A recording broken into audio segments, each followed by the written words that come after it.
I represent the Big First District of Kansas, 60 primarily rural counties in western and central Kansas.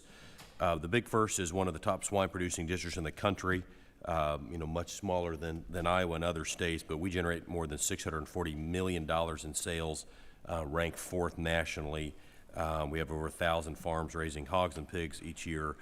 Kansas farmers, ranchers, and ag producers have been burdened with additional costs to conform with not Kansas law or even federal law, where they have a seat at the table, but from a state that's 718 miles from my district's border, with their fraction of the production compared to what we produce in Kansas. Fellow Kansan President Dwight Eisenhower once said that farming looks mighty easy when your plow is a pencil and you're 1,000 miles from a cornfield. And that's exactly what's happened in California with Proposition 12. I look forward to hearing from you all on your perspectives on the issue and how it's affecting our ag producers. Just a few questions, maybe first for you, Mr. Hord. How does Prop 12 affect U.S. pork producers' ability to access export markets, particularly given that most foreign buyers expect a uniform national standard?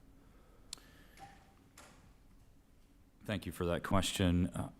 To my knowledge, and I'm obviously a pork farmer, but to my knowledge, I don't know that the export out of the U.S. Typically, we're trying to meet that California standard. Now, the concern is for other foreign of our foreign trading partners.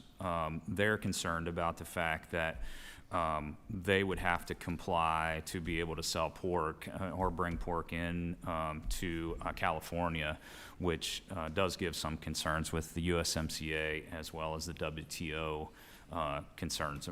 So that is a concern of MPPC. In your mind, do inconsistent state requirements like Prop 12 make it harder for us to compete globally? It does.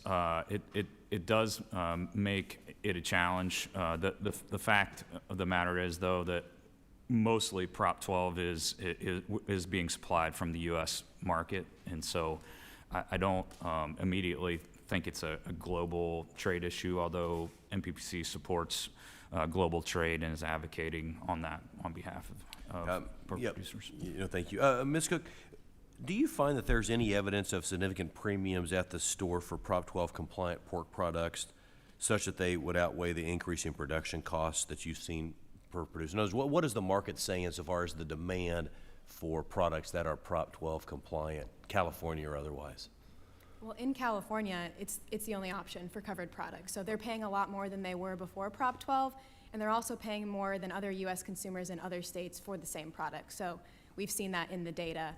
And as in terms of, I think you asked about the cost and the producers, there is more than just even the farm level cost that goes into what the consumer has to pay. There's costs incurred at every level of the supply chain. And so what we're seeing is much higher prices, and with that, consumers able to consume less pork.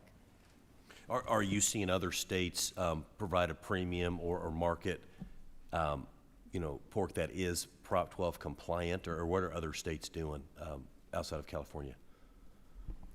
Well, I think it's important to recognize that there's a difference between demand from consumers for certain products that's communicated through market signals and a willingness to pay, and then a voter-approved measure that requires that pork be sold. So we're seeing that in California.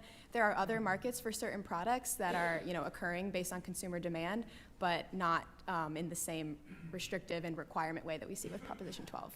Great. Well, thank you, Mr. Chairman, and thank you all for being here. With that, I yield back.